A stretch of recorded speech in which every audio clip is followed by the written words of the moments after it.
Many graduates have asked for this because they find that while during the course of their studies, they can't quite picture what they're going to do with what they are studying.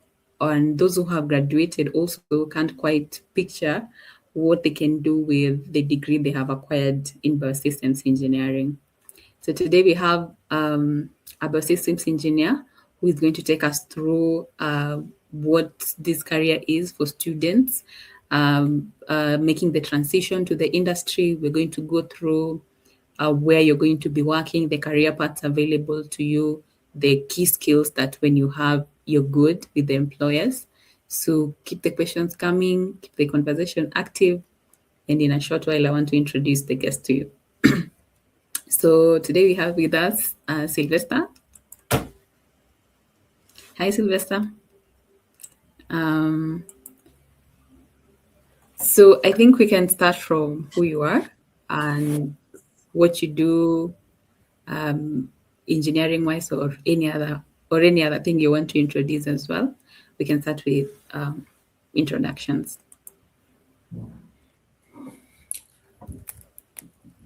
Thank you so much, Marion. It's such a pleasure to be on this platform, and it really shows how much progress you've made personally as an individual, having met you way back in first year, and seeing the work you're trying to put into the industry. So for the audience, I'm Sylvester Atuta, Biosystems Engineer by profession. I graduated from the University of Nairobi in 2021, and the journey wasn't easy, I'd say. But currently, where I am, I've been able to transition in two different subsectors in the industry. I started off in the private sector, where I did work with two leading firms in the water industry. And then I bridged over into the humanitarian sector, where I've been working as a wash expert. Yes. And in the conversation, I'm bringing on board an experience of more than 5 years, and also share some of the challenges that I've been able to meet, and some of the gaps that I think the industry can be able to address. Thank you so much, Sylvester. So the first question that people have, so this question is in, I don't know how you'll answer it, because I have three categories of people asking different questions. So you'd find people who want to pursue engineering, they would ask, what is biosystems? But also you find people who are actually in engineering school, probably maybe in first year, second year, they still quite don't have the full picture of what biosystems engineering is. And then now you have the graduate engineers who are trying to make the transition. They probably have an idea, but not the full picture of what what biosystems engineering is and the opportunities available to them. So how can you explain biosystems engineering to those three categories of people? Great. I think in whichever aspect you come in, I think we often describe biosystems engineering as an umbrella field, but I prefer to think of it as a platform which you can be able to build multiple, often unexpected career trajectories. And why would I say this? Besides largely having practiced in the water industry, I've quite transitioned into trying to make ways into electric vehicle charging, and trying to cement my name in the solar industry. So for somebody who's coming in, maybe at a university level, the main naturally clusters it into agriculture and food systems engineering, which is the classical heart of our field. And This encompasses uh, agricultural processes, post-harvest technology, food processing, any storage structures, and any process that adds value to any farm produce. And Mm. this is quite a very important sector because as a country and even a continent, we are way food insecure. And Mm. you also acknowledge that agriculture in Kenya contributes to over 20% of our GDP and Yeah. employs the majority of our workforce. So the opportunities that are presented by agriculture are quite immense. And linking from the supply chain to reducing post-harvest loss, this is one of the pillars in biosystems engineering. Then secondly, I've mentioned of agriculture and food systems engineering. Yeah. Secondly, biosystems as an umbrella, the another pillar that really defines it is water resources and environmental engineering. And Mm. this is where most of our graduates have happened to be employed. Yeah. And if not directly employed, most of the graduates in biosystems engineering, Mm. which of which at the University of Nairobi, it was formerly agricultural, and Yeah. then they sort of made it hybrid to be biosystems engineering. Uh, in the industry, you'll find that most of the graduates from University of Nairobi have been quite successful in the private sector. Mm. And maybe just to mention a few, there's a Trevcon Engineering, there is Bongo Tips. Mm. There are quite few private contractors who've been able to be successful in the industry, Mm. specifically as uh, in the pillar of water resource and environmental engineering. And what we are exactly looking at in this pillar is access to clean water and sanitation and Yeah. sustainable environmental management. Not just the development goals we are looking at, but Mm. these are people who are engineering challenges that require our expertise, whether Yeah. it is designing a sundown in arid area or constructing a wetland. These are key human needs that uh, we partake in ensuring that access to clean water is attained. Mm. Then, thirdly, Okay. having mentioned the food systems and water resources, thirdly, is energy engineering. And the transition to renewable energy is one of the defining challenges of our time. Mm. And we are uniquely positioned to work on, first of all, biogas Yeah. and biomass gasification. But there's also solar powered systems, which have been very instrumental for rural productive use. Mm. This is not I won't call solar a niche. Solar is one of the most rapidly growing sectors. Yeah. Um, One thing that I would say is post campus, one can get certifications by the relevant Yeah. authority in EPRA, Mm. and you are not limited as a biosystems engineer Mm. to undertake these professional courses by Yeah. any.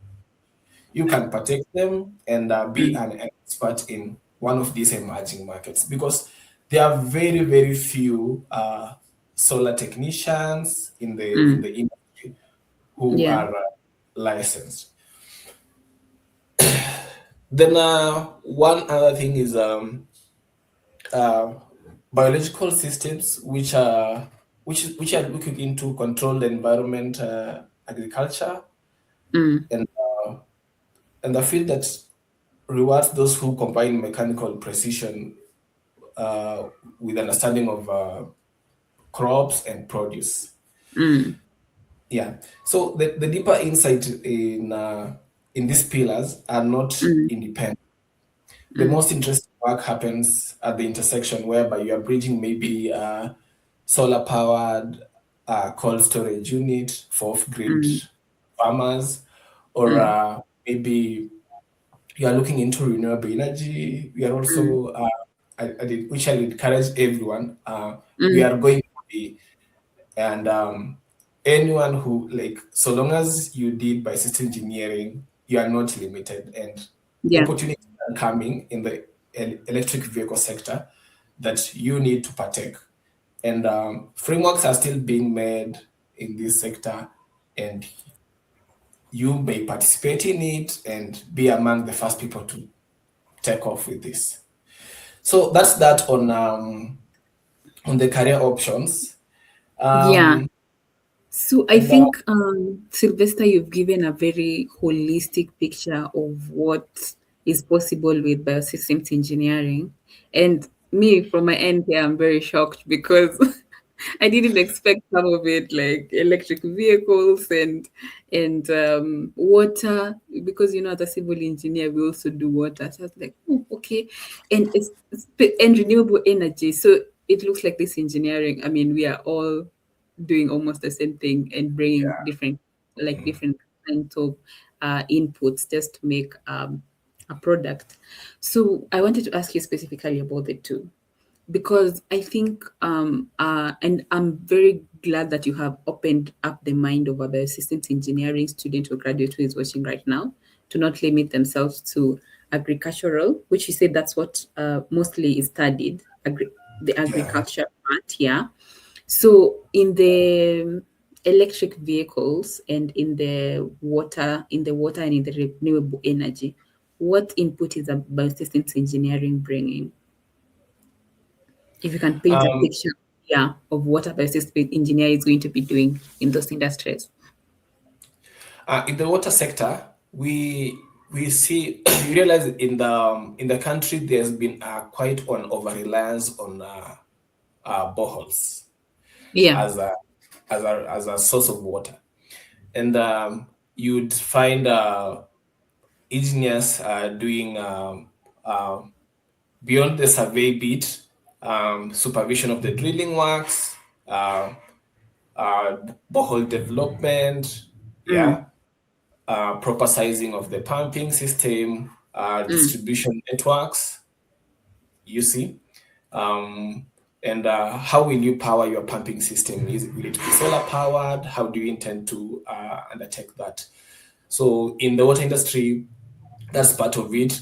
We're also looking into sand dams. I know civil guys we want to say this is our thing, but lucky enough in our industry, nobody will stop you to do what you want to undertake, and yeah. you will do as much as of you'll do as many opportunities. You'll undertake as many opportunities as many people you know and many people Mm, interact with, mm, and your portfolio will at the end of the day speak for yourself. So yeah. um, so long as you have an experience and you practice this, there's no one out there who's gonna say this is a niche for civil engineers.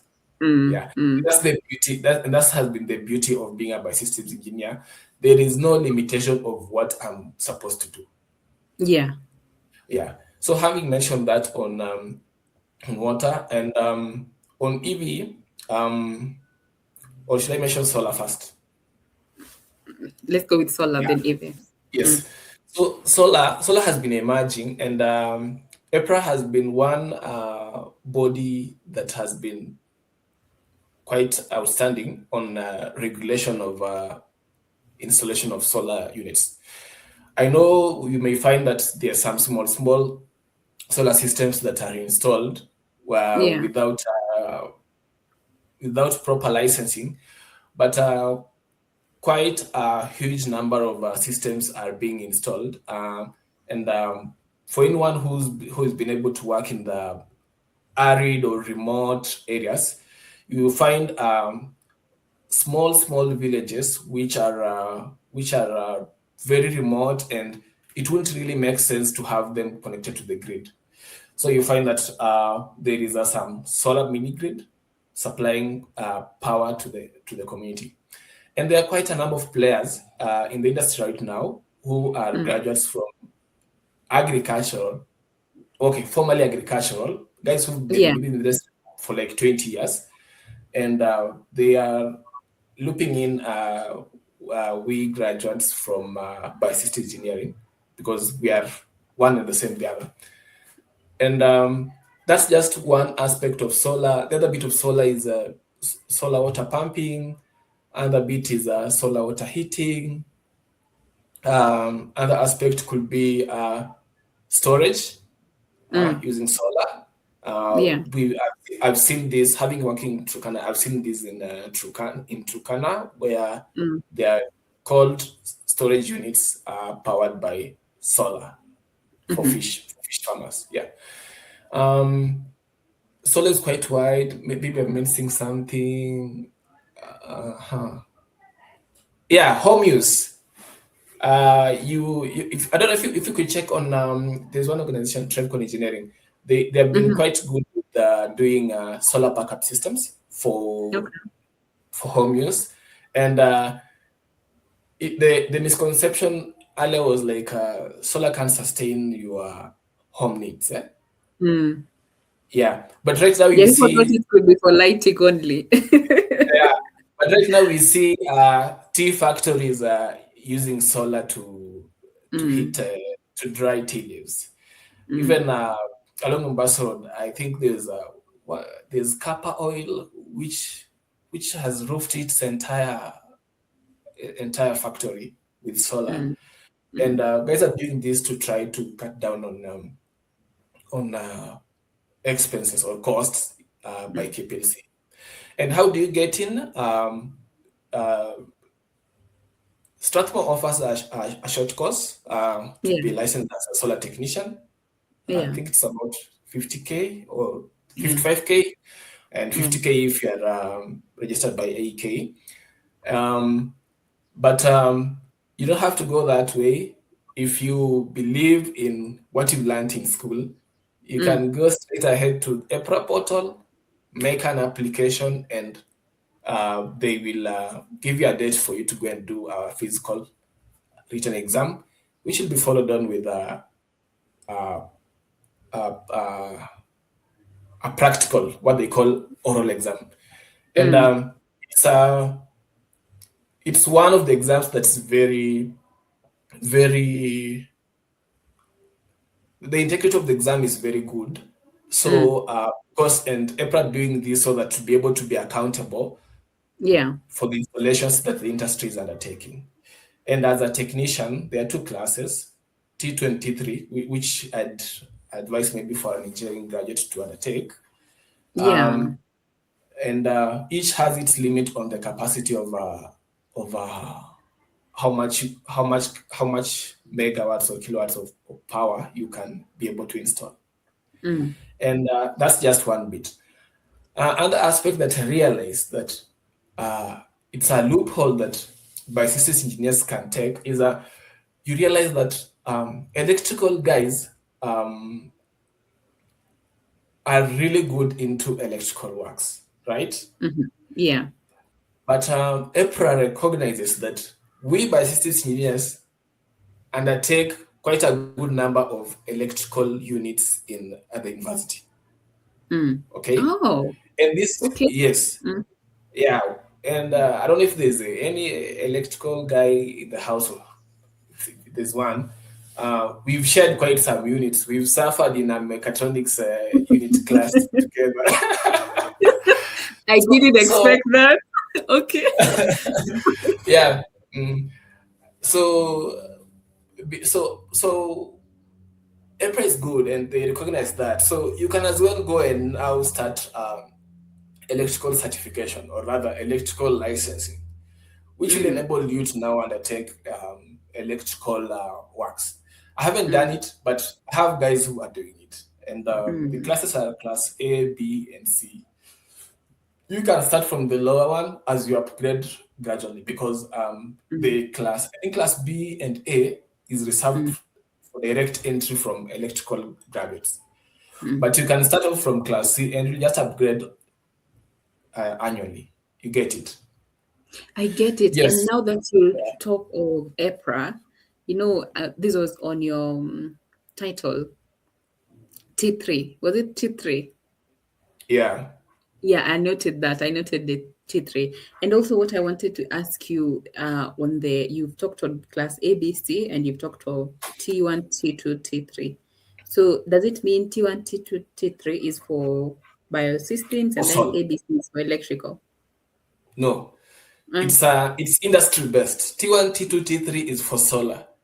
okay. At For my system guys in the house, at the end of your 5-year course, nobody cares. It's about the sector. It's about the sector that you are going to get into. So Okay. be very intentional where they want to get into. Mm, So T1, mm, T2, T3 is a solar licensing classes. mm, And then for ABC is electrical licensing classes. Of course, there is A1, A2, B1, like that, depending on mm. the capacity of uh, of a system that you can be able to work on. Okay. And these licenses come with quite a number of benefits because as an individual, you are enabled by EPRA Mm, to link your license to a specific farm. So you'll mm, find that you can also do your side gigs on the side, which do not require you to be there permanently. You get mm, because for like T2 and T3, um, it enables organizations or rather contractors to import solar equipment, solar panels, and everything. You mm. can't do it without those. Okay. So you see, like there's quite a good thing that you can do with those licenses, and Yeah. Mm. I'd say they come cheap compared to a degree. They come cheap, yeah. Yeah. They are only that you have to put in to showcase like what you know and what you've Mm. been practicing. Yeah. If I move on to the EV sector, Maybe, yes. Yeah. Yeah.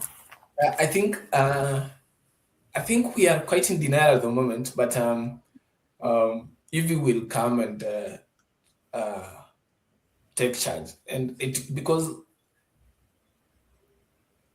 and one thing is because it will be quite affordable to afford a brand new EV vehicle compared to 2017 Mazda, whatever.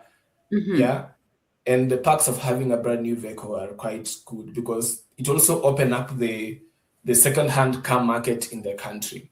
Mm. So, and I was attending one of the EPRA platform, and they don't even have the framework already, and they are thinking of how will they be able to license now uh, EV electricians because they're saying like it will have to be something different from what they have. So Yeah. you see, they'll be quite like mechanics or technicians who'll be working on this, or guys who are doing who'll be installing charging stations, even at a household level or for commercial purposes. They'll need to be licensed, and this won't be electrical. You get it. Mm.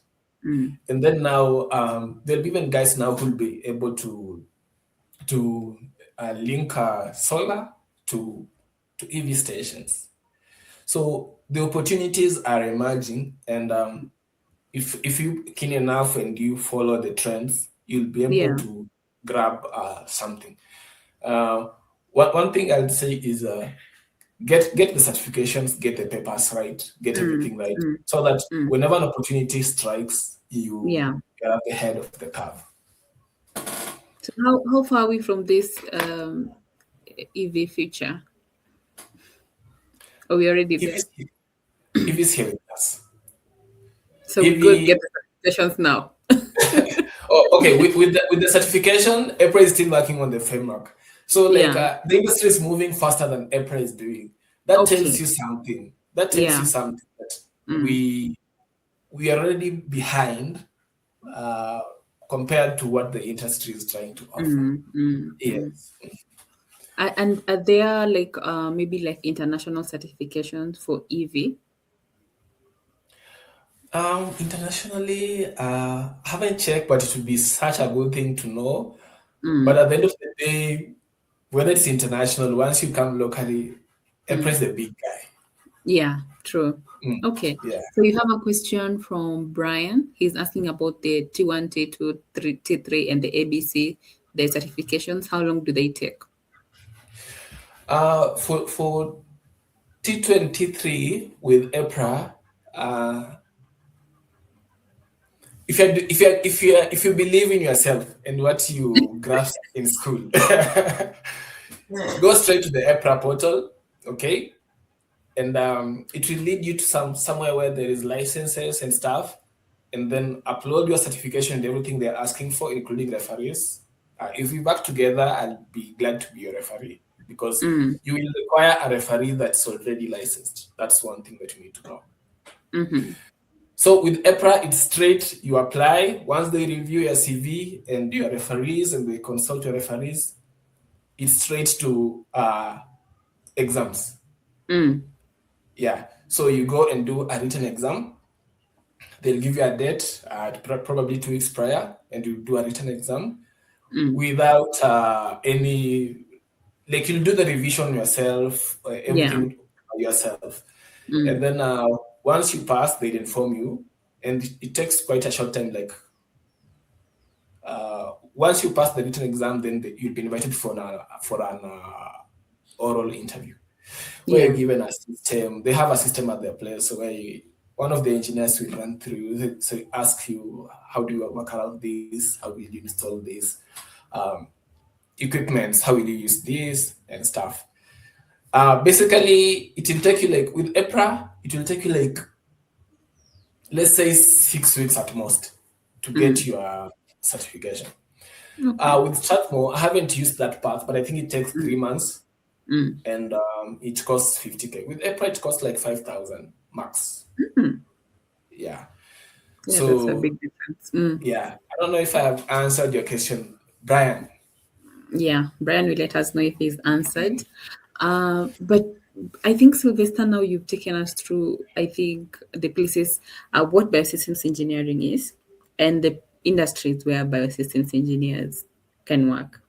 Correct? So we've talked of the renewable energy, we've talked of the agricultural sector, we've talked of the water sector, we've talked of the emerging areas like the electrical vehicles.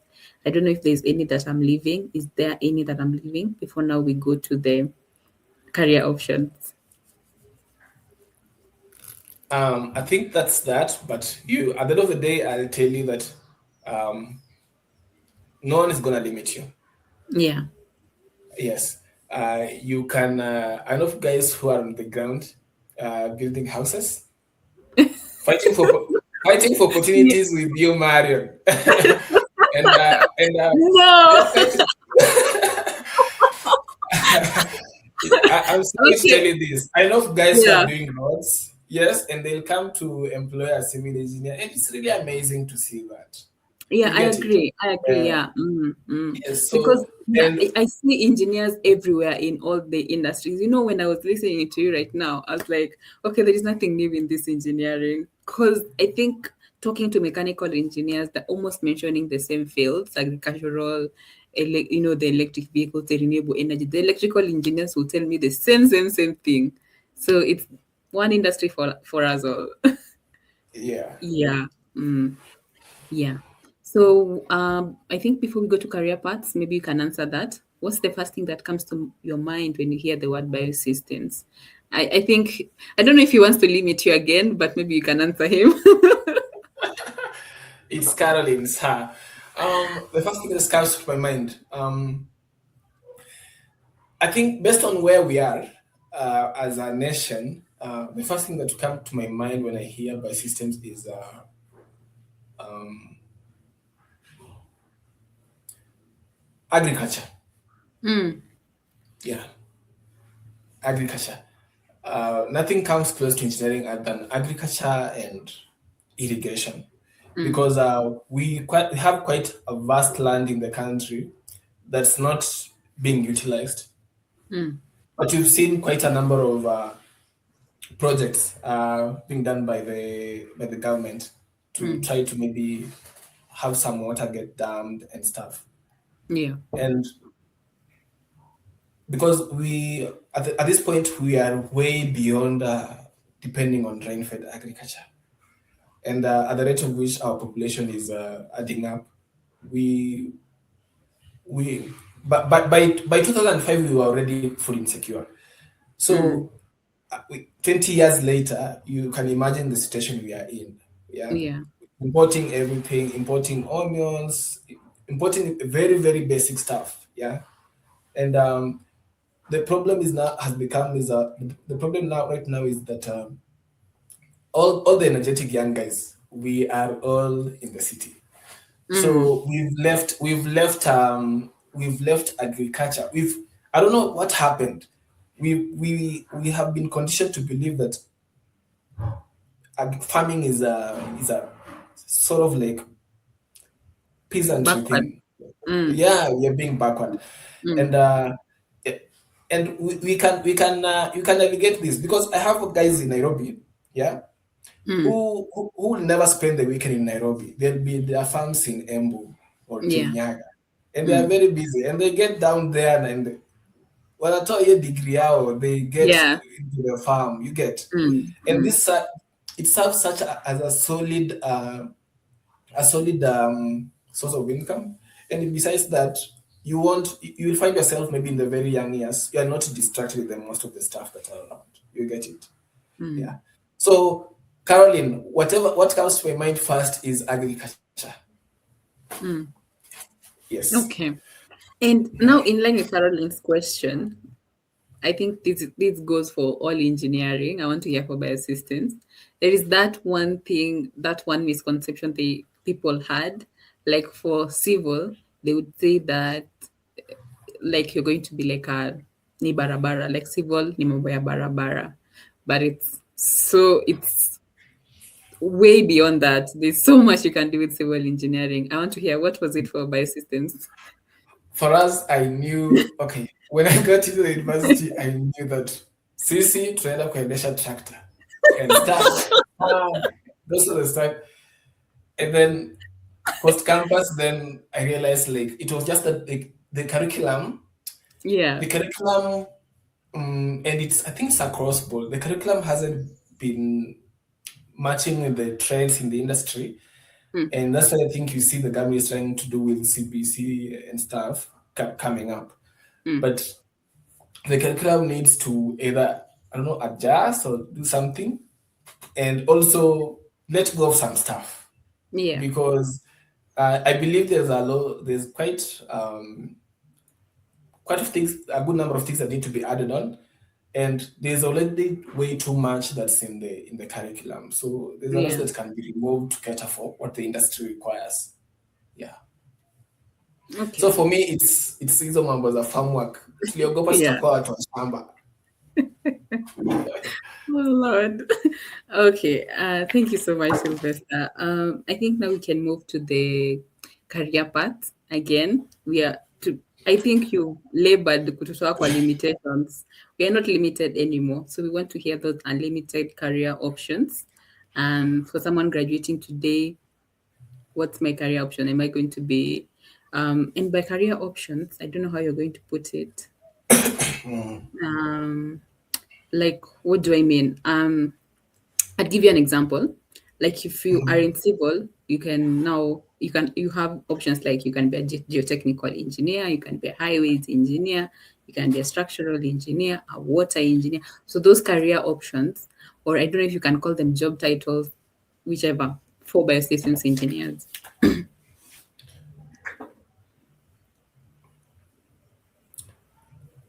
Job titles. I'd want to maybe look into this um, based on the industry that's employing you, so Mm. that I do not put it into subjects. Yes, that's Um, okay. I think more often you see, like I come from a very rural place, eh? Yeah. And one of the few engineers. So whenever there's a new A in town, the community would want to consult you. mm, what do you know about this? What do you know mm, about this engineering course? Should they mm, should they undertake medicine mm, and stuff? So whenever I speak to them, and then later they want to know which companies now will I be targeting. I try to encourage them that not to think in terms of a list of companies, but in mm-hmm. terms of can you say you've heard of archetypes, organization archetypes, Yeah. where each archetype offers a different environment, Mm, different incentive and learning opportunities. yeah. Because I tell you for sure, and I haven't mentioned this. Um, there's one, not even one. There are three of our guys who are in aviation industry. Wow. Yeah, That's there are three of our ambitious. guys. Yeah, and I think you Mm-hmm. know, guys, he was a really close friend of mine. Mm, So and so if you define them as if you look them as in the archetype on which the environment you are being mm, accommodated in, it's mm, it makes things quite easy to understand. And you can never be an engineer of everything. mm. It's yes, at the in the early stages of our career, it's easy to jump here and there, but Yeah. eventually you'll have to choose what Something. you Yeah. die on. Yeah. Yeah. And, Mm, and it's at the moment it's easy to switch. You get it. Yeah. yeah. Because Mm, of what the industry is offering. But who compare like the industry maybe require that you have worked in this particular field for quite some time. mm, Yes. Yeah. So looking at what I'd say organizational archetypes are, mm, I think one sector, the mm, private sector, or I call it the mm-hmm, corporate sector. Right? mm-hmm. Yeah. This is a very very I think one of the biggest employer. Yeah. Okay. And we are looking at multinational agribusinesses. We are looking at food and beverage manufacturers, Mm-hmm. even pharmaceutical companies, engineering consulting firms, um, energy companies. You've heard of Coco, right? Or Yeah. Ban. Yeah, there are a good number of biosystem engineers who've been working in these organizations, and and one thing I started off in private sector, and Okay. I think at some point I was in a farm that was linked to your farm. Huh? There was Really? some, yeah. There's at a point where you are dealing with I don't know if it's NOC consultants or something, and Mm-hmm. we were trying to do some to take some pumping.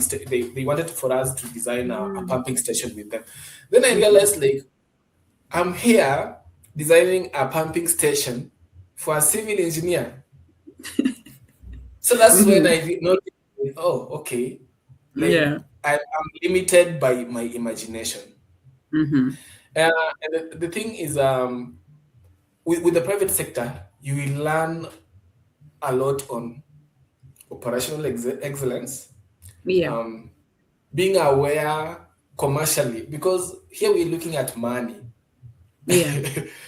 and the discipline of delivering results under the market pressure. Yeah. Yeah, the trade-off the trade-off in the private sector is that the problem scope, like what you want to do, yes, Yeah. is defined actually by the business objectives, which may not always align with the social and Mm, environmental goals that we had. We're looking at profits, yeah. margins. Mm-hmm. So you learn a lot that we are compromising on some things, and it will teach you a thing about you. And then Yeah. this is where that principle. I don't know if one of your lecturers mentioned it to you. An engineer is always right, so long as it's working. Yeah. Mm-hmm. So the private sector is quite a good place to start off, and here you will be largely be doing sales, and sales Really? will yes, and Okay. sales will really take you places. Mm-hmm. In sales, in engineering sales, you will really meet people Mm-hmm. that are that there won't be any other platform for you to meet. You will talk to people that no other platform will ever bring you close to them. You'll Mm. be talking to politicians, you'll be talking to banking sector experts. You are Mm-hmm. here trying to chase a service maintenance contract with maybe, let's say, KCB, yeah, Yeah. maybe in your organization.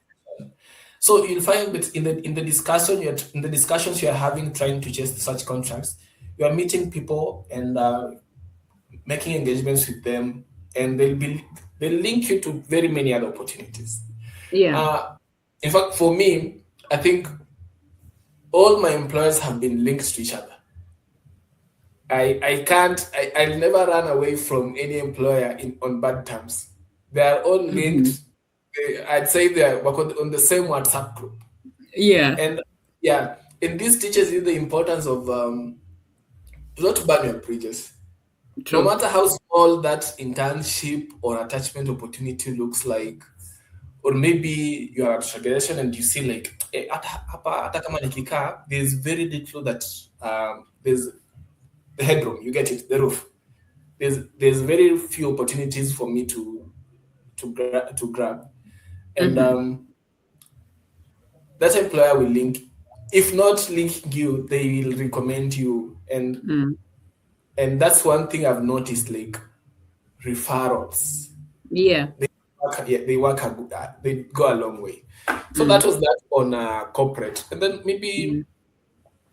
another sector is humanitarian and development organizations, and Mm-hmm. this ranges from UN agencies. It's Mm. like WFP, FAO, UNICEF, UNICEF.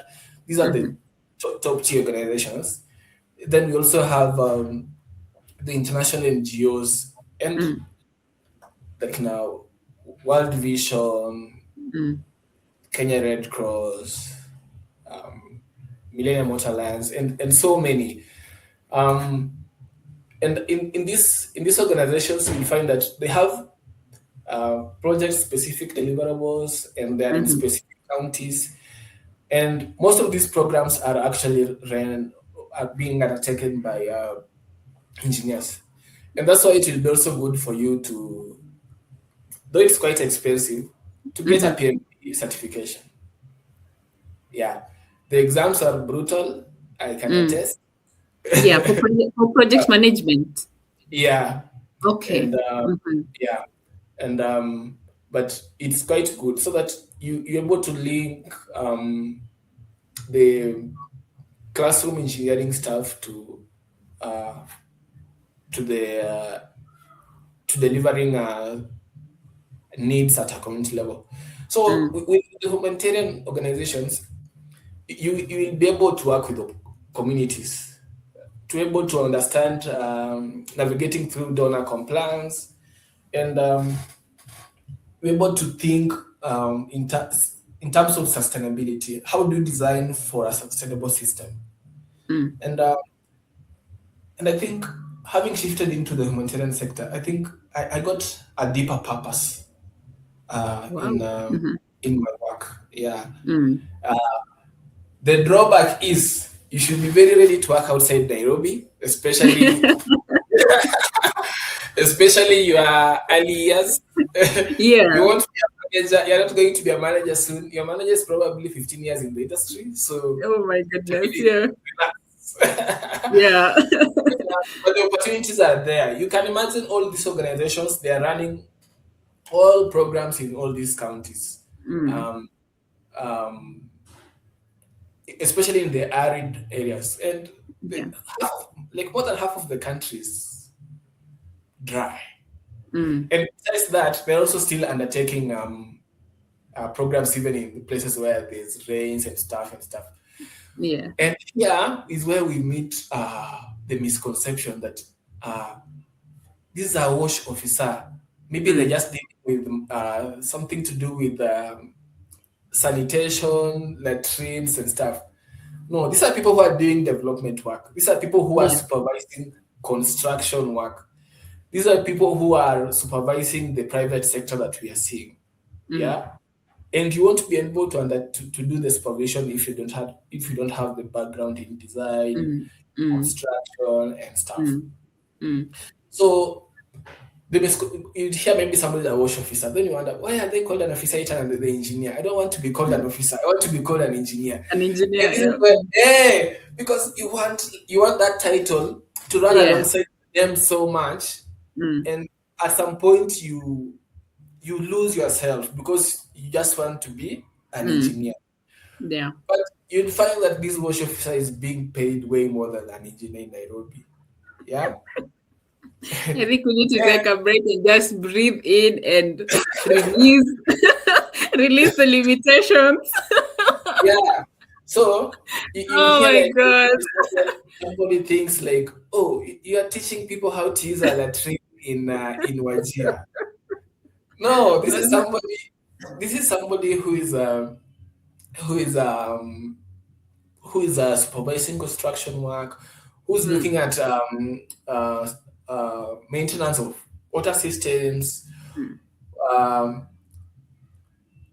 even livelihoods, like development of farms. There are places where somebody has never known like unaweza panda, and you mm, want to go there and do a farm and tell them this farm is communal and you can do mm, this all together. And then mm. they see their first produce and they're selling their first maybe veggies, and then like it's a whole game changer. Yeah. Yeah. And also in the humanitarian sector, the other opportunities that will come is in consultancies. Mm, Yeah, you can find these small gigs, maybe 20 days. mm, Whether you've been given an assignment that you need to work on this, and these are the deliverables, and these are the mm, timelines. mm, Can you work on it? And, mm, give us a budget. How long will this take? How much will you require? And mm, stuff and stuff. Um, Being a consultant, this also gives you freedom to also work on other things. Yeah, because mm, consultancy, you are not limited to showing up there every day. What they want is at the end of the period of the consultant period, mm. where's the report and is it making sense? Yeah. Yeah. What are your Mm, process? What are your findings? What's your data? How have you presented your data? And this is where you will want to um, the for the students who are online. That Excel, mm. that Excel. Excel skills. Hey, go and learn a thing about it. Go and Mm, learn a thing about PowerPoint presentation, and mhm, there are so many free platforms to learn this. mm, Yeah, yeah. Khan Academy, Relief Web. mhm. There are so many free platforms that you can be able to learn these MS Office skills. Because at the end of the day, the highest you'll ever go is maybe use ArchiCAD and stuff or AutoCAD. Yeah. But at the base level, you should be able to do a presentation. You should be able to Yeah. communicate, yeah, Mm, with numbers and also present numbers in a way that is appealing to the eye. Yes, you're yeah. an engineer, you're a very tough guy. We know you, we respect you, but please, can you be able to present this to maybe a country director who did a business Mm, administration? They don't know what mm, you're doing, and they have to understand this. Okay, yeah. yeah. Very So that's that. important. Yeah. Mm, Yeah. The humanitarian sector has been quite a big employer, and uh, except for recently when the funding to USAID mhm, got into some problem, the humanitarian sector was quite good, but it's not yet out. We and with the humanitarian sector, do not limit yourself to the country. mhm. There are so many humanitarian organizations, so many humanitarian programs, even outside the country. But before you Yeah. get there, you have to prove that Mm, you've worked in your country or you've worked true. somewhere. Yeah. Mm, So this is where maybe because you see all these conflicts out here. At the end of the day, they'll want engineers because you'll find so many refugees. People are just people are somewhere. People are just living in a city. Then all of Mm. a sudden, they've just gone to some hill or some land somewhere that was bare, and Mm-hmm.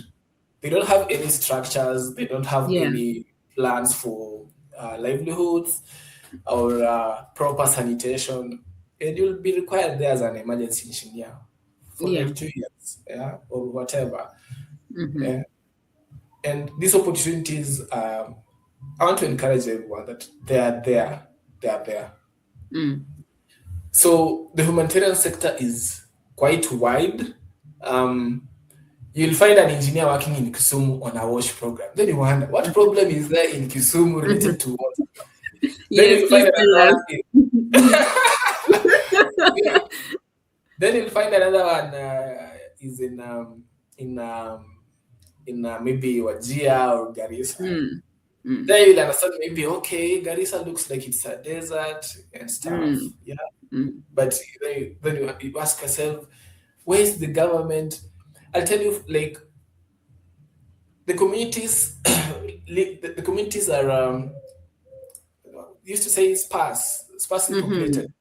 Mm. So they are small communities. So you find that like the government cannot link those communities on the same infrastructure.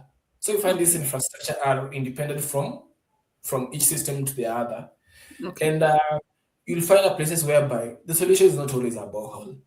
You'll drill a Mm-hmm. borehole, the water quality does not will not allow you to even supply that water. How will you want to treat this water? Mm-hmm. And in the industry again, that's why you find the likes of Akina, organization like Noro Africa. Mm-hmm. Um, I think okay, and Davis, who are among the leading in things to do with water treatment. Yeah. And and at Norway, you'll meet so many. You'll meet biosystems engineers. As a Mm. biosystems engineer, you have a very big chance of starting off at Norway Africa as a sales engineer. Yeah, because Mm-hmm. they're equal to employer. And I've seen Yeah. friends who got there, Yeah. not necessarily for employment, but at least they've been shortlisted for an interview, which tells you something. Yes. Yeah. So that's that. Then government and parastatals. Mm-hmm. Uh, okay. Um, I think with government and parastatals, I've seen mostly it's been guys who've been in the industry for more Mm-hmm. than 5 years plus, who've been able to get their way into this government and parastatals. Mm. Um, and we are looking at basin level developers like Victoria North, Rift Mm-hmm. Valley Development Works, RP. You get. Yeah. They have also been a good number of engineers Mm. periodically, and you can find yourself as a can even start off as a clerk of works. Yeah, Yeah. Mm. it gives you this is a person who's there monitoring how the construction is going, Mm. thinking with the engineer, giving updates and stuff. Yeah, looking Yeah. at the Mm. timelines and the budget. Um, those are the basic development authorities. Then maybe now with the government, but you see, here in Kenya, you have to know someone kidogo with the government. Mm-hmm. Yeah, we have Unfortunately. Mm-hmm. yeah, we have friends who've been able to make it there. Okay, Yeah. now even people with school together, maybe Minister of Irrigation. I think with the irrigation department in the country, it should be okay. The bulk of the leadership is guys who've done agricultural, and I'm Mm-hmm. happy they've been quite a good number of biosystems engineering taking up those engineers taking up those opportunities in Mm-hmm. the irrigation sector. I think civil guys here, you'll have to forgive us, please. Him to achieve No. not for irrigation. Mnajenga manyumba. Ama Eh, simjenga manyumba. this one is our specialty because we want this country to be food secure, and if you guys focus on roads, there are a lot of road projects right now, Mariam, Mm, and mhm. so if you guys can do SGR to Kisumu and No, Malaba, and you then know, even for food security, you need roads, eh? yeah, that's why you guys are doing roads. And then as we come pole pole to Mhm. Kuafuata with the farming bit. Yeah. So with the government, there are other organizations like you'll find an engineer working at Calro. Then you're Mm, wondering, what are you doing at Calro mm, or NEMA? This is where, and I'm very happy for Biosystems Engineers guys. mm, They been quite good taking up those opportunities with NEMA, and this is mm, another opportunity for a Biosystems engineer to register as a NEMA expert. mhm. Yeah, for all the constructions projects that you'll be undertaking, Marion, you will need Mm. an NEMA approval, right? Absolutely, yeah. And Mm, this is where we need you'll find yourself partnering with an individual from Biosystems Engineering. Previously there was previously it was a direct ticket. There's a certain unit that if you get, I think, a B or above, you are licensed as you are able to make an application to be as an MA associate. mm, But right now they require you. Okay, suppose maybe you did not get that opportunity. Right now they require you.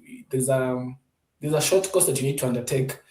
About, I think last time I checked was about 40K, 45K thereabout. And you see, this is a lifetime thing. So, hello,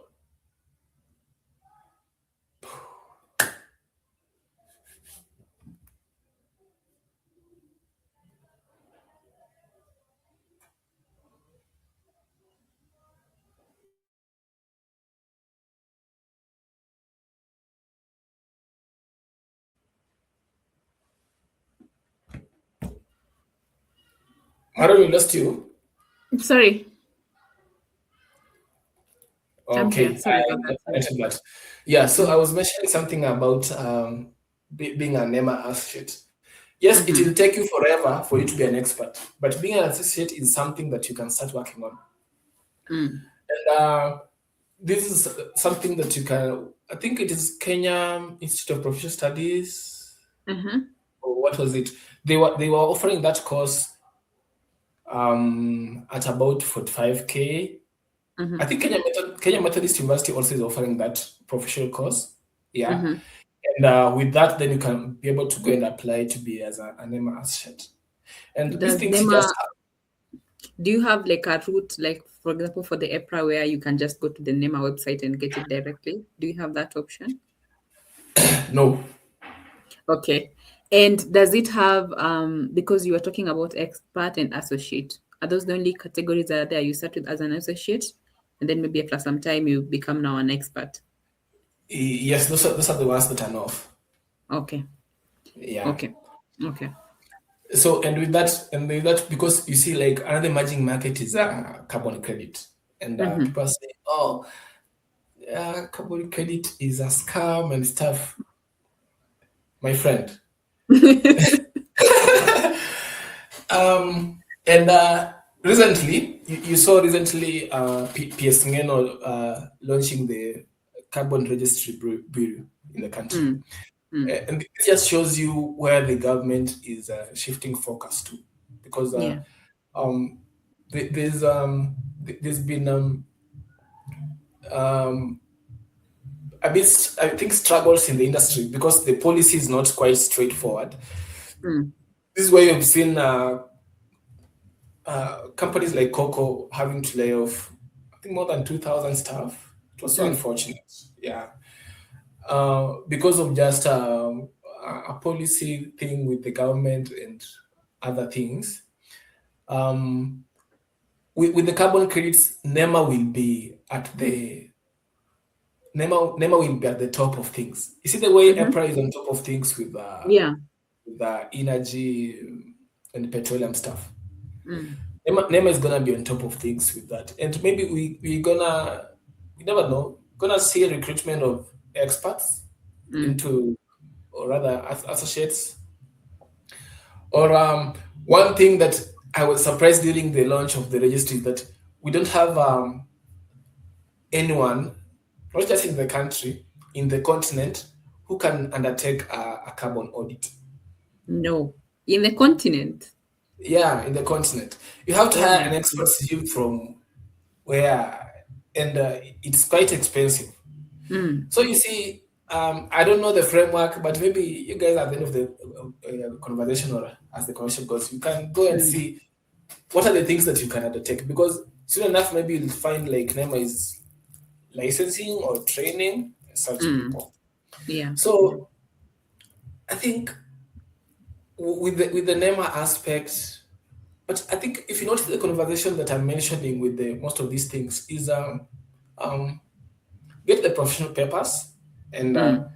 try to be, don't depend on the industry. Let the industry depend on you.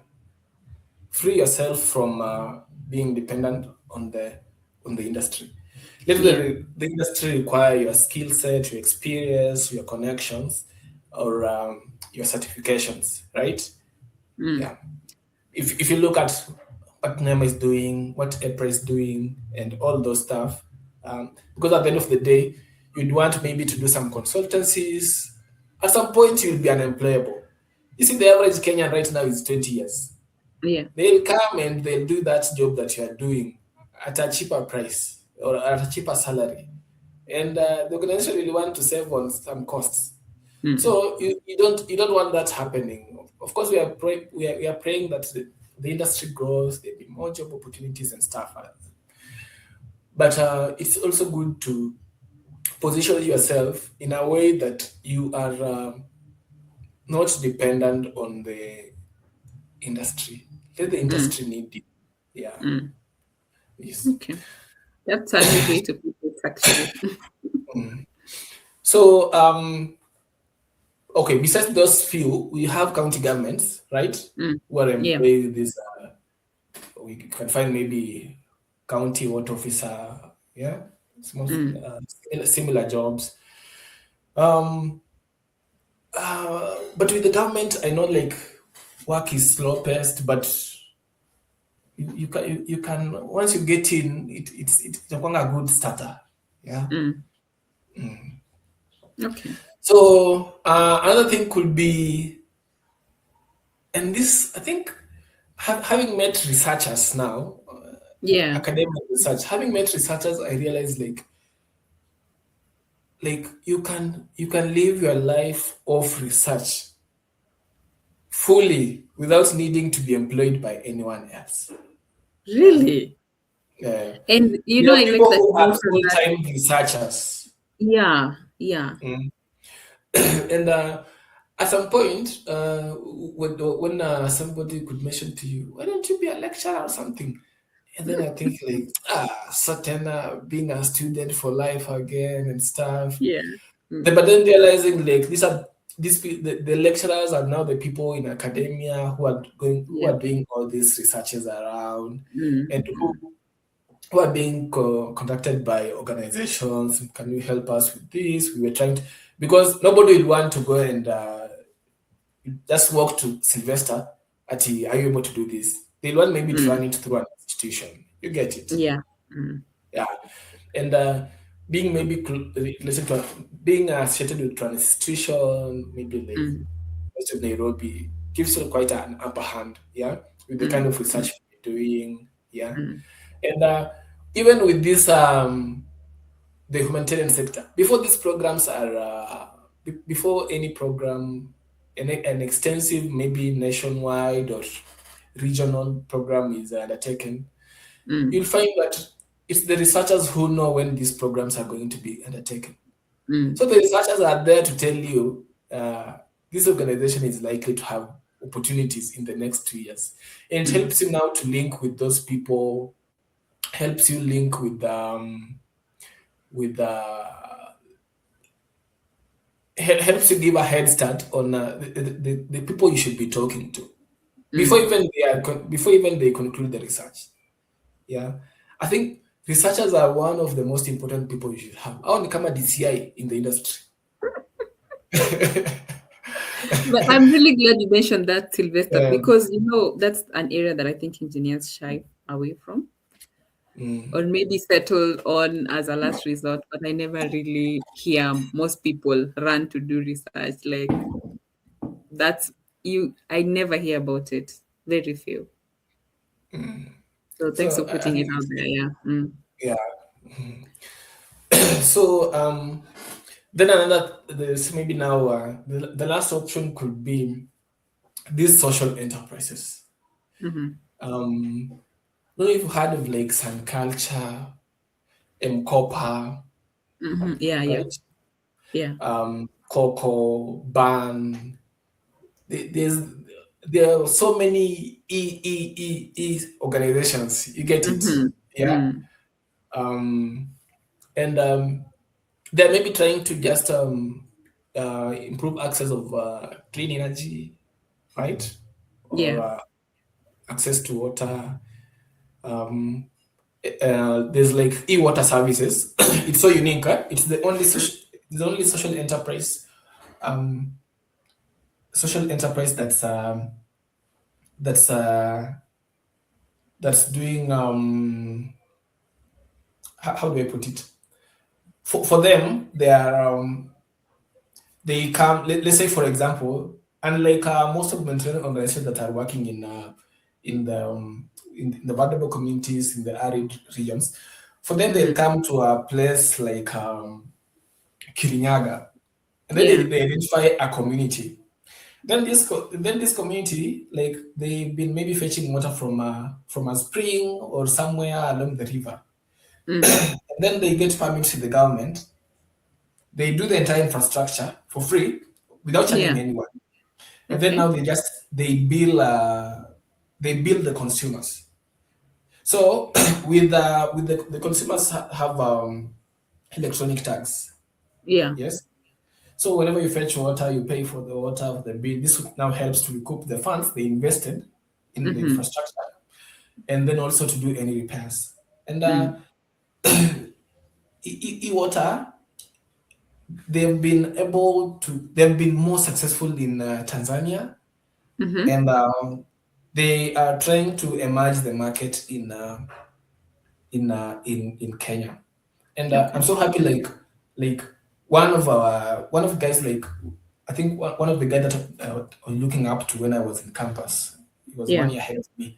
He's one of the engineers there. Mm-hmm. Yeah. Mm. And these social enterprises provide opportunities because for Mkopa, as I told you, do not wait for an electrical engineer to invite you to Mkopa. Yeah. Mm-hmm. Yeah. Um, if you have someone you know, and if maybe whatever you've been trying to do is getting aligned to what Mkopa is doing, go Mm. there, do the Yeah. maintenance, do the Mm. prototypes, yeah, Mm. and so these social enterprises have quite employed a good number of people, and even for some guys, they are into the sales aspect of with the Yeah. social enterprises, yeah. Mm-hmm. So I think that's that. I think my advice, okay, I don't want to say that I'm quite experienced. I'm Mm. learning, and Yeah. I have quite a good number of mentors who are telling me, Sylvester, I still don't know what I'm doing. I'm also learning. So Oh wow. Mm-hmm. yeah, do not choose an organization based on prestige. Mm. Yeah, yeah. Choose an organization based on what you want to learn at this Mm-hmm. stage of your career. Yes. Yeah. Mm. Um, um, I'd say early on, prioritize environments that will build your technical depth and professional discipline. Mm. Yeah. And for you to do that, you have to be in the private sector. Yeah.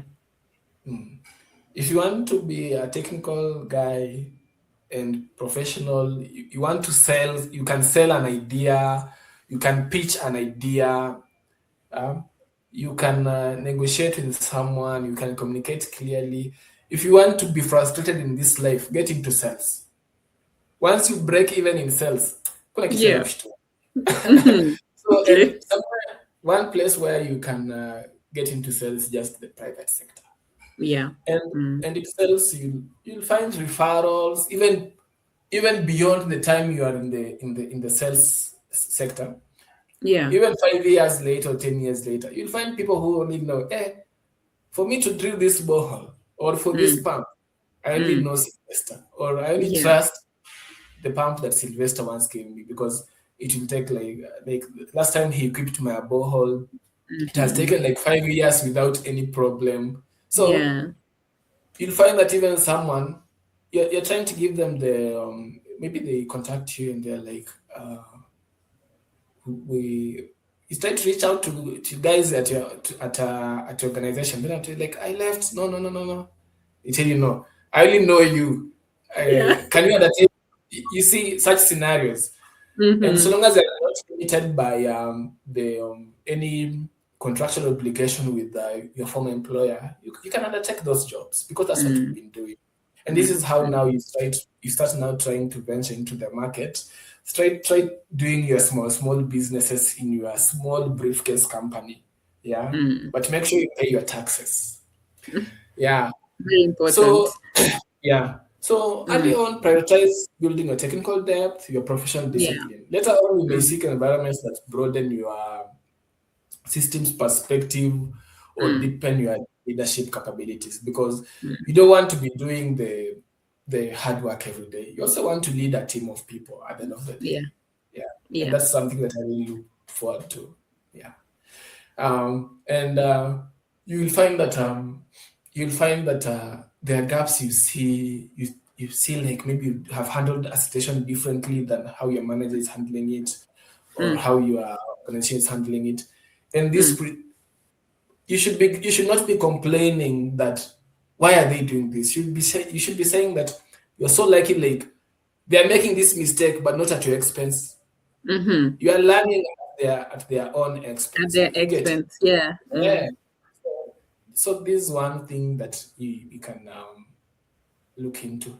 So Okay. yeah, yes, Thank you. Thank you. Thank you, Sylvester. That's actually, thank you also for changing our mindset on how to look at the industry also.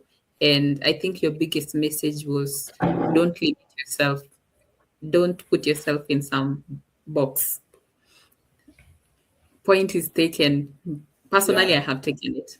So you have, I think, the question from Brian you've answered, which he was asking the speaker should give us some of the open careers where we should focus on and where there are opportunities. I think you have covered that comprehensively.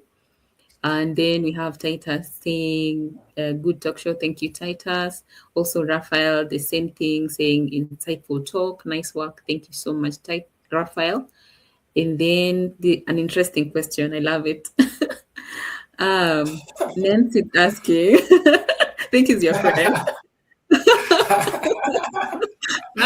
Ask the speaker what motivated him to pursue biosystems engineering. Yeah, I'll be brutally honest, and this is not to Okay. discourage anyone who is in school. Okay. Um, um, I my parents really wanted me to do civil, and Mm-hmm. so when I told them, kama hii mwaka people have passed exams sana, and the best I can do is biosystems or Mm, whatever. I told them like I prefer biosystems. I checked online, asked a few people that I knew, and mm, I I chose doing biosystems. And all I can say that I do not regret. mm-hmm. Yeah, the learning has been Mm-hmm. amazing personally for me, and I've Yeah. been able to connect with quite a good number of people in the industry, and Mm-hmm. I feel like I I don't want to say that I want to do civil again. I'm contented with where I am. Okay. Okay. Yeah. So basically, it was a last resort. Being Mm-hmm. honest, Nancy, it was a last resort. But Yeah. very happy to have met people like you, and here we are Mm-hmm. now. Yeah. Yeah. And Nancy is in oil and gas. If Mm-hmm. you were to ask him for him to undertake a career in oil and gas, you'll have Yeah. oil and gas industry, you'll have told him, oh, we want you to go and do petroleum engineering. And then at that time, petroleum was not accredited at UN. Mm-hmm. Then he goes and gets lost somewhere there and then says, oh, blah, blah, blah. So Mm. that's how it is. Yeah, thank you. I think at this point we have looked at most of the things we want to cover on our talk today. Just one more thing that we can cover. Now you can take us through the. I think also we've covered that actually. Now that I think about it, because talking of the key competencies, the skills, you've already mentioned things like the Excel. You've mentioned get your certifications with EPRA, get your certifications with NEMA, and I think you have covered the competency part also. But if there is anything you've not covered, maybe the key skills that graduates should be looking to getting, so they have like an advantage when they get to the industry. Maybe you can take us through that. Yeah, I'd say uh, move beyond the bullet points on your CV. Mm-hmm. Any employer, any employer is looking for evidence of certain abilities or other capabilities that signal you can perform under real world conditions. Mm-hmm. So based on my experience and conversation with the peers across sectors, I think I can reduce it to maybe 5 or 4 competences that Okay. consist of, these are the things that separate high impact engineers from the rest. And Mm-hmm. the first thing is problem solving, diagnostic, Mm-hmm. not just problem solving, diagnostic problem solving. Yeah. Mm-hmm. Are you able to move from a symptom to a root cause quickly Mm-hmm. and systematically? Yeah. Mm-hmm. Yeah. And employers, I think, value engineers who can think in systems, not just components. Yeah. Mm-hmm. Like looking at things in um, wholesomely in a holistic approach. Yeah. So I'd say, for example, in a humanitarian setting, when a water plant fails, Mm. you don't just rush and repair the pump. Yeah, you Mhm. go and look into you examine the community management structure, the spare part supply chain, the technical appropriateness of your remedies. So Mhm. try to be a problem solver and try as much as possible to not okay, as much as you are in constant communication with your supervisor or your manager or whoever, um try to solve problems on your own. Okay, Okay. you Mm. can consult your peers laterally, but Yeah. don't push problems up. Problems are supposed to go down. So Mhm. not unless you have somebody below you, that problem is on you. Try to Okay. fight it. Yeah. Mm. uh, Mm. Cry over it, but please do it. Yeah. Okay. Mhm. Yeah. And then secondly, beyond problem solving, I think is uh, I think communication is very key. Adaptive communication. Mm. This is like communicating communication as a translation, because you're an engineer, you're a very tough guy. Everyone in Mm. the world knows that. Yeah, Mhm. everyone in your village respects that. Mm. But how will you communicate to how do you communicate to a technician in the field whom you are supervising? Yeah. How will you communicate to your manager who cares about KPIs? And maybe your manager is not an engineer. Yeah. Yeah. How do Mm. you communicate to a donor who wants to impact a narrative? Yeah. Mhm. Mm. How do you communicate to a community? So, so as an engineer, you should be able to translate the technical complexities, yeah, of Yeah. engineering Mm. Mm. into clear insights. And these are some of the things that I'm trying to learn as I try to grow into a leader. Mm. This is not a soft skill. I don't think our communication is a soft skill, because very few people can communicate. It's So true. it's it's Mm. a it's a it's a it's a core engineering competency in the industry, being Mm. able to communicate, and not just communication, adaptive communication. Can you adapt what you are saying to the audience so that Yeah. the audience can be able to understand? I think there's one philosopher, I don't not a philosopher, there's a famous guy, I don't know, like I think he mentioned that if you can't explain a problem to your grandmother, you don't understand it yourself. Hmm. Yeah, yeah. I've lost the name, but I think there is such a saying mentioned by I've someone. also had someone say that. I don't know who, but I've Yeah. definitely had that. Yeah. Mm. So thirdly, I think how one thing that could come. I think being resilient is one core Mm. competence. Yeah, Mm. being resilient, because you see in school problems have only one right answer. Eh? Hmm. That's true. In That's true. Yeah. Mm. the real world, the problems are very messy. Data is Mm. incomplete. Mm. You've been the client has sent you the client, like, for example, maybe I've been doing borehole equipping quite some time. You're very sure this guy, some you've been referred to by somebody, then you check on a true caller, realize that this is an MP, a member of parliament Mm. somewhere.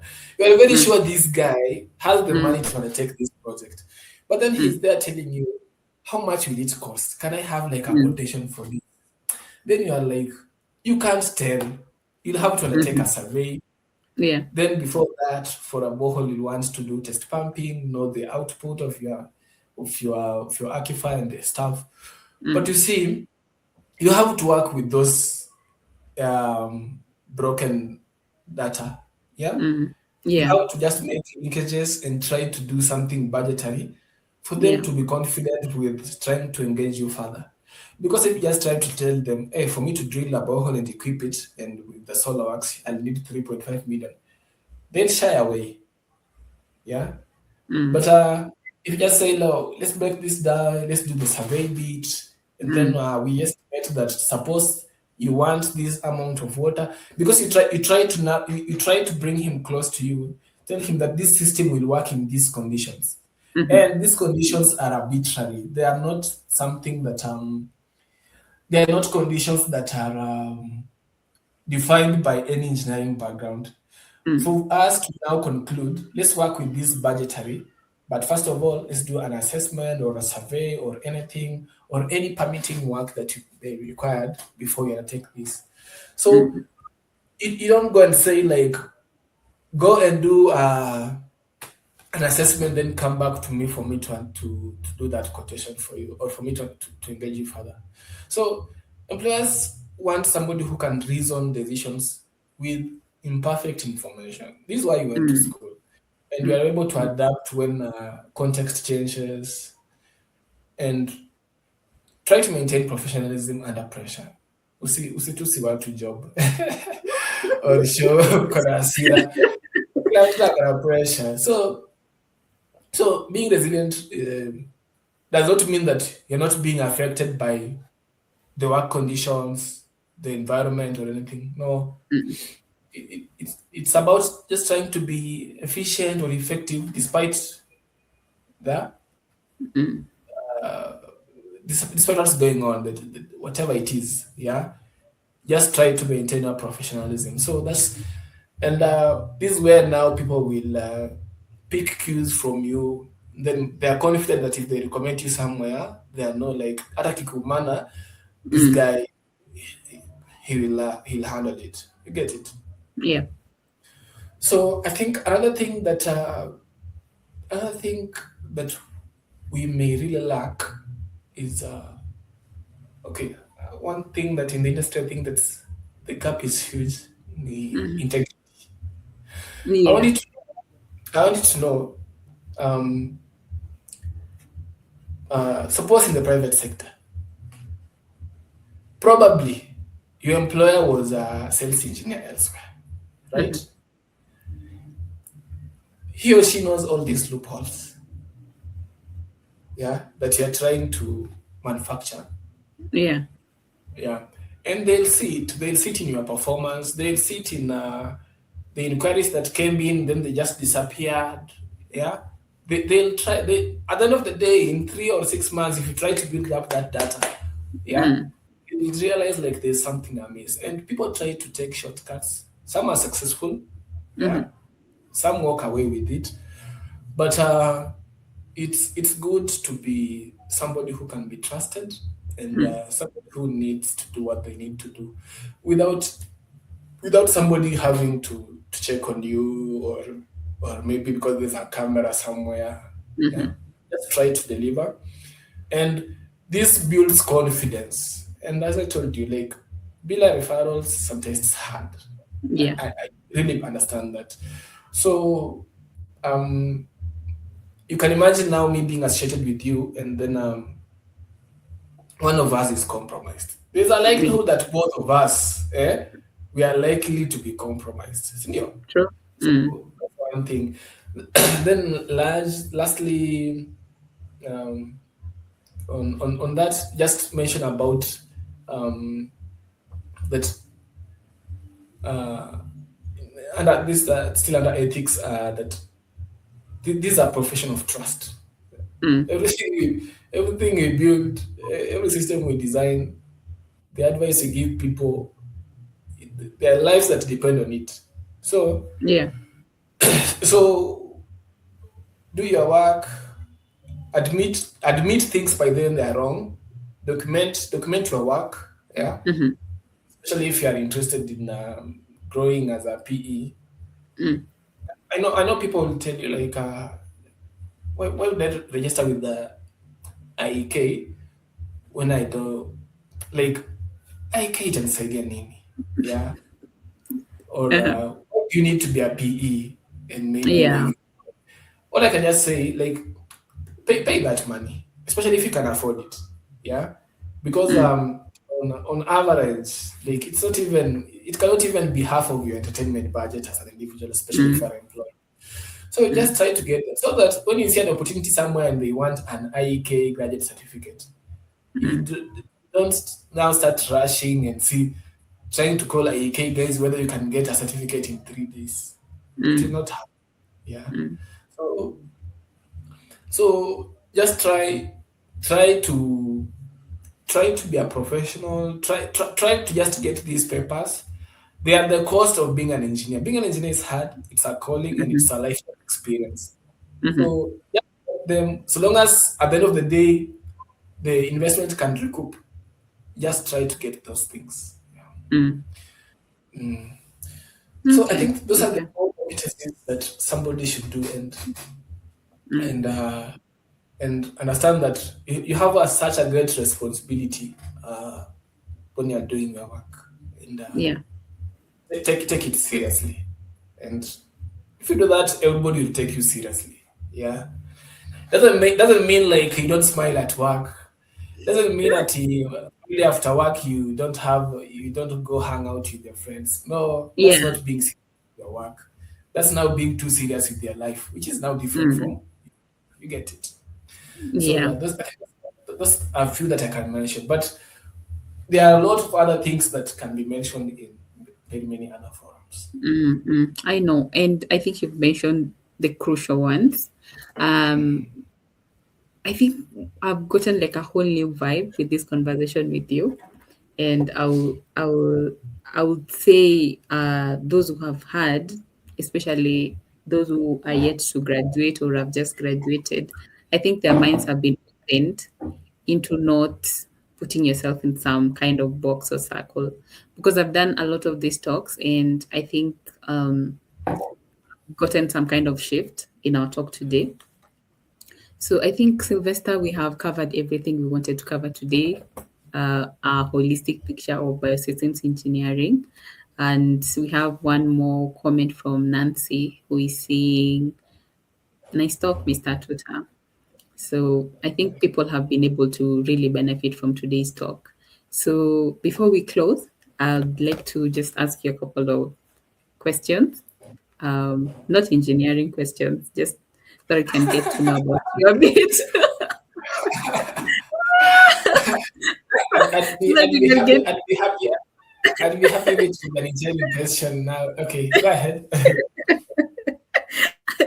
They're not engineering questions. So, so we just want Yeah. you to answer them in uh, the first answer that comes to your mind. So don't think about it a lot. So the first question, Okay.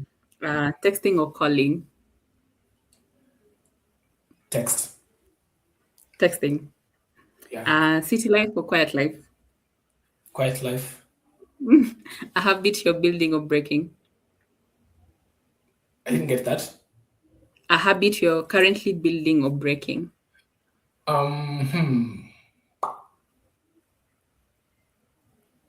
hmm. I'm trying to work out more. You find me at Nice. the gym more. Okay, that's it. Yeah, that's it. I think we know three things about you apart from like the technical things. Yeah. So thank you so much, Sylvester. And I really want to also thank our audience for being with us during this talk. We've gone through biosystems engineering, what biosystems engineering is, places where you can work. We've gone through the competencies. We've gone through some Sylvester incorporated some advices if you are listening keenly. So I think biosystems engineers are equipped and are ready for the industry. I know they will not be asking me again, Marion, biosystems. We have made it happen today. So I'm really, really, really happy, and I hope the graduates who are listening to this are going to have a softer landing in the industry than you had by Sylvester. So we also appreciate you for making it easier for someone else who is getting into the industry right now. So that's it for today at One DC Talks. I've been your host, Marion Golda, and our guest has been Sylvester Atuta. Until next time, bye.